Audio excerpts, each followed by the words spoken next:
रात्रीचे 2 वाजलेत. सगळे जग गाढ झोपेत आहे आणि तुम्ही अंथरुणावर पडून छताकडे बघत विचार करताय की माझं आयुष्य असंच संपणार का. महिन्याचा पगार येतो, पण तो येण्याआधीच संपलेला असतो. कर्ज, EMI, बिल आणि या सगळ्यात गुदमरलेला तुमचा श्वास. तुम्ही स्वतःला विचारता, मी एवढी मेहनत करतो तरीही पैसा माझ्याकडे का टिकत नाही. मी कुठे चुकतोय. पण आज या क्षणी तुमचं हे दुःख, ही लाचारी संपणार आहे. कारण आज मी तुम्हाला पैशाचा तो गुप्त नियम सांगणार आहे जो जगातल्या फक्त 1% लोकांना माहिती आहे. हा तो नियम आहे जो समजून घेतल्यानंतर तुम्हाला पैशाच्या मागे पळावं लागणार नाही, तर पैसा चुंबकासारखा तुमच्याकडे खेचला जाईल. पुढची 15 मिनिटं तुमची जुनी विचारसरणी संपवून तुमच्या आयुष्यात एक नवीन क्रांतीची सुरुवात करणार आहेत. पण खरी गोष्ट आत्ता सुरू होते. तुम्हाला काय वाटतं, जे लोक श्रीमंत आहेत ते फक्त नशिबवान आहेत की ते तुमच्यापेक्षा जास्त मेहनत करतात? नाही. एक मजूर दिवसातून 12 तास अतोनात कष्ट करतो तरी तो गरिबीतच जगतो. दुसरीकडे काही लोक अगदी आरामात काम करतात तरीही त्यांच्याकडे पैशाचा महापूर असतो. हे कशामुळे? इथेच 99% लोक सर्वात मोठी चूक करतात. आपण लहानपणापासून एक वाक्य ऐकत आलोय, पैसा कमावणं खूप कठीण असतं. पैसे काय झाडाला लागतात का? जितकी चादर असेल तितकेच पाय पसरावे. ही वाक्य फक्त वाक्य नव्हती, हे एक धीमं विष होतं जे नकळत तुमच्या सबकॉन्शियस माइंडमध्ये, म्हणजेच तुमच्या अंतर्मनात खोलवर रुजवलं गेलं. आणि आज तुमची जी आर्थिक परिस्थिती आहे ती तुमच्या नशिबाने नाही, तर तुमच्या याच लाईफ सिस्टीममुळे आहे. जेव्हा जेव्हा तुम्ही पैशाचा विचार करता तेव्हा तुमच्या मनात आनंदापेक्षा भीती जास्त असते. पगार संपला तर काय होईल? हा खर्च कसा भागवू? ही भीती, ही कमतरतेची भावना विश्वामध्ये एक अशी फ्रिक्वेन्सी सोडते जी गरिबाला अजून जास्त आकर्षित करते. तुम्ही पैशाचा जितका तिरस्कार कराल, पैशाबद्दल जितकी चिंता कराल, पैसा तितकाच तुमच्यापासून दूर पळेल. पण या नरकातून बाहेर पडायचा एक मार्ग आहे, जो मार्ग आजपासून अनेक वर्षापूर्वी डॉक्टर जोसेफ मर्फी यांनी जगाला दाखवला. त्यांनी त्यांच्या संशोधनातून सिद्ध केलं की या जगात प्रत्येक व्यक्ती एक जन्मजात मनी मॅग्नेट आहे. हो, तुम्ही सुद्धा. पण तुमचं ते चुंबकत्व सध्या चुकीच्या विचारांच्या गंजानं झाकलं गेले. जोसेफ मर्फी म्हणतात, पैसा हा पाप नाही, पैसा ही एक ऊर्जा आहे, ती एक अबंडन्स आहे.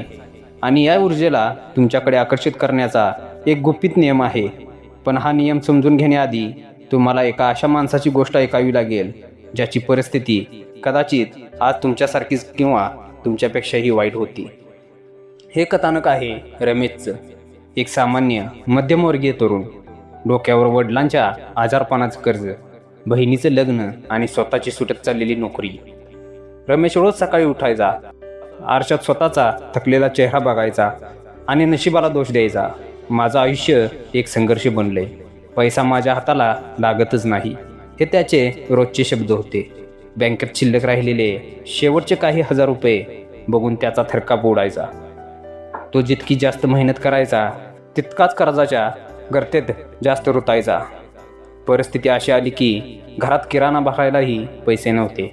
रात्रीच्या अंधारात पत्नी आणि मुलाला झोपलेलं बघून रमेशच्या डोळ्यातून अश्रू वाहू लागायचे. त्याला वाटायचं तो एक फेल्युअर आहे. एक दिवस अत्यंत हताश होऊन तो एका जुन्या लायब्ररीमध्ये बसला होता. तिथे त्याच्या हातात एक जुनं धूळ खात पडलेलं पुस्तक लागलं. पुस्तकाचं नाव होतं the power of your subconscious mind bye Joseph Murphy. रमेशने सहज म्हणून ते पुस्तक उघडलं आणि त्यातल्या पहिल्याच पानानं त्याच्या छातीत धडधड वाढवली. पुस्तकात लिहिलं होतं, तुम्ही गरीब आहात कारण तुम्ही स्वतःला मनात गरीब मानलं आहे. तुमच्या अंतर्मनात श्रीमंतीचं बीज पेरा, बाहेरचं जग आपोआप बदलेल. रमेशला सुरुवातीला हे सगळं अंधश्रद्धेसारखे वाटलं, पण गमावण्यासारखं आता त्याच्याकडे काहीच नव्हतं. त्याने ठरवलं, मी हा प्रयोग करून बघणार. आणि पुढच्या 30 दिवसात रमेशच्या आयुष्यात जे घडलं त्याने त्याचे डोळे पाणावले. त्याची ती बुडणारी नोकरी तर वाचलीच, पण त्याला एका अशा बिझनेस आयडियाची अथांग सुचवण झाली ज्याने पुढच्या 1 वर्षात त्याचे सगळे कर्ज फेडून त्याला कोट्यावधीचा मालक बनवलं. आता तुम्हाला पडलेला प्रश्न मला माहिती आहे की रमेशने नक्की असं काय केलं, त्या पुस्तकात असा कोणता जादूचा मंत्र होता.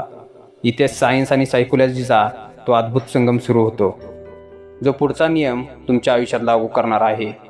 जोसेफ मर्फी सांगतात की आपल्या मेंदूचे 2 भाग असतात, एक कॉन्शियस माइंड आणि दुसरं सबकॉन्शियस माइंड. तुमचं जागृत मन हे फक्त 5% काम करतं, तर अंतर्मन 95% काम करतं. तुमचं अंतर्मन हे एका अथांग सुपीक जमिनीसारखं आहे. या जमिनीला हे समजत नाही की कोणतं बीज चांगलं आहे आणि कोणतं वाईट. तुम्ही जे पेराल तेच उगवेल. जेव्हा तुम्ही रोज विचार करता की माझ्याकडे पैसे नाहीत, मी गरीब आहे, तेव्हा तुम्ही अंतर्मनात गरिबीचं बी पेरता आणि तुमचं अंतर्मन परिस्थिती अशी निर्माण करतं की तुम्ही खरंच गरीब राहता. पण या उलट जर तुम्ही तुमच्या अंतर्मनाला श्रीमंतीच्या, वैभवाच्या विचारांनी प्रोग्राम केलं, तर ते तुमच्याकडे पैशाचे नवनवीन मार्ग आकर्षित करू लागतं. याला Joseph Murphy law of attraction आणि अंतर्मनाचा नियम म्हणतात. हे करण्यासाठी तुम्हाला 4 महत्त्वाच्या स्तंभावर काम करावं लागेल. पहिला स्तंभ आहे व्हिज्युअलायझेशन, म्हणजे डोळे बंद करून ते वैभव प्रत्यक्ष अनुभवणं. दुसरा स्तंभ आहे रेपिटेशन, एकाच सकारात्मक विचाराची मनाला पुन्हा पुन्हा सवय लावणं. तिसरा स्तंभ आहे इमोशनल फ्रिक्वेन्सी, जो विचार तुम्ही करताय त्यामध्ये तुमची भावना किती तीव्र आहे. जर मनात भीती असेल तर सक्सेस कधीच मिळणार नाही. आणि चौथा स्तंभ आहे तुमची बिलाईफ सिस्टीम. जोपर्यंत तुमचा स्वतःवर विश्वास बसत नाही की तुम्ही श्रीमंत होण्यासाठीच जन्माला आहात, तोपर्यंत विश्वाची कोणतीही शक्ती तुम्हाला श्रीमंत करू शकत नाही. पण मित्रांनो, हे सगळं ऐकायला खूप छान वाटतं ना, पण नक्की करायचं काय?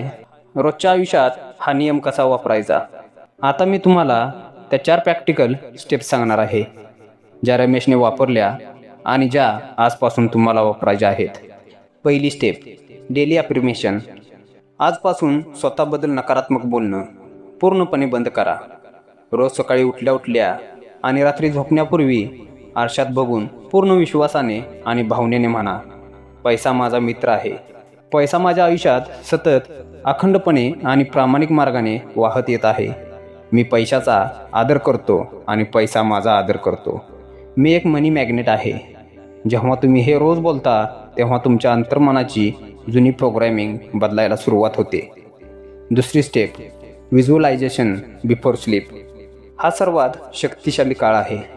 जेव्हा तुम्ही झोपेच्या आणि जागेपणातल्या अवस्थेत असता, तेव्हा तुमचं सबकॉन्शियस माइंड 100% उघडं असतं. रात्री डोळे बंद करा आणि कल्पनेत पहा की तुमचा बँक बॅलन्स वाढला आहे.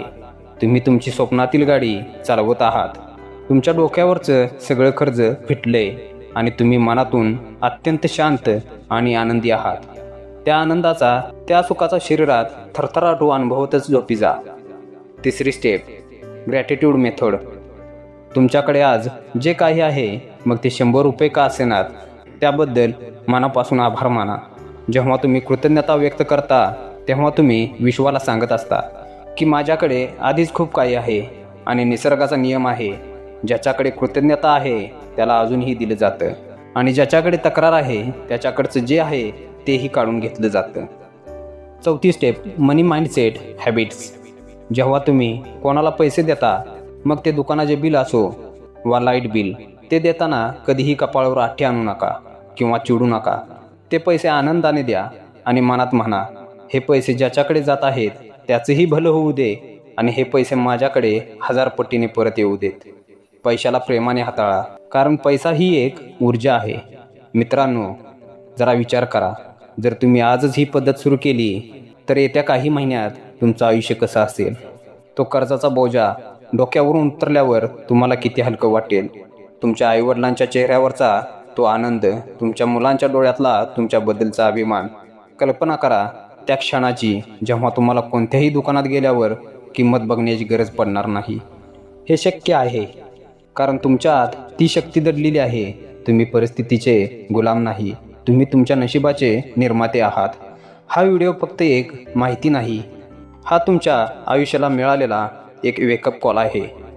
गरिबीत जन्मणं हा तुमचा गुन्हा नव्हता, पण गरिबीत मरणं हा नक्कीच तुमचा निर्णय असेल. आज हा निर्णय बदला.